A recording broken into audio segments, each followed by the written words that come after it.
That we are having this debate today is a tragic legacy of 30 years of ill-considered and ill-fated choices made by this government.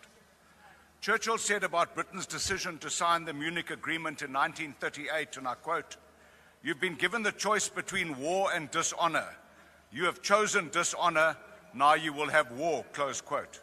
The ANC have systematically chosen dishonor in their one-eyed international relations, and now we are going to suffer the consequences of these choices. Again, the fashionable acronym FAFO springs to mind. You've told Trump to leave us alone. One of your GNU ministers stood here and gave him the finger. Now we are alone. Naledi Pandor did everything conceivable to insult, infuriate, and alienate the USA while she was the Minister of International Relations.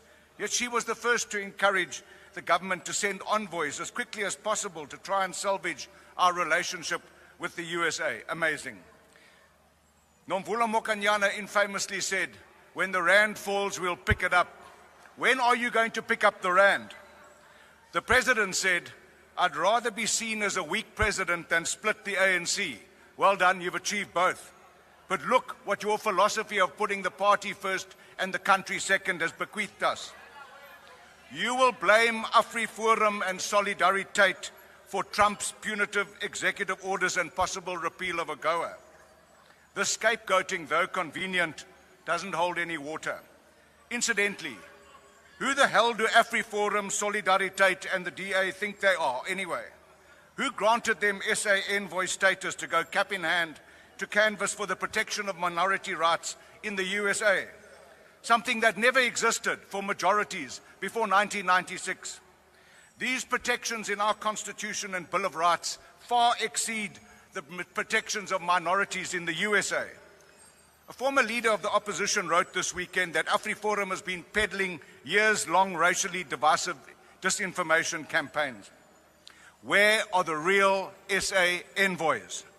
Javier Milei recently said at Davos, and I quote, "Argentina faced 100 years of systematic economic failure as a result of taking weak stances on major global conflicts and as a result of having closed ourselves off to trade. We lost practically all international significance.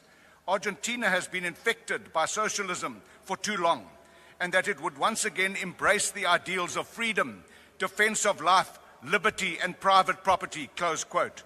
The world has embraced Argentina's commitment to these ideals and as an example of fiscal responsibility to their collective advantage.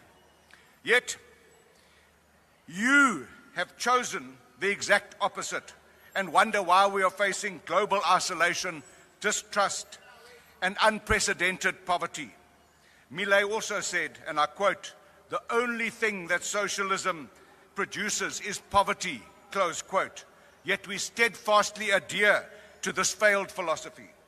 We have become so dependent on foreign aid from wherever we can get it that the termination of US aid and PEPFAR will have deadly consequences. You couldn't balance your budget 2 weeks ago, and now you've got an additional 8.7 billion rand for HIV AIDS program shortfall.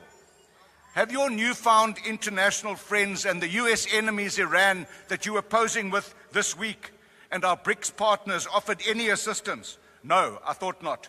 Because they've been beating a path to the Oval Office to ingratiate themselves with the New World Order Tsar. And they aren't interested in our self-inflicted wounds. They will only compound our economic travails and poverty. It's time to reevaluate our so-called non-aligned stance, pick a side in the New World Order, your time or face is now further expired. calamity. Thank you.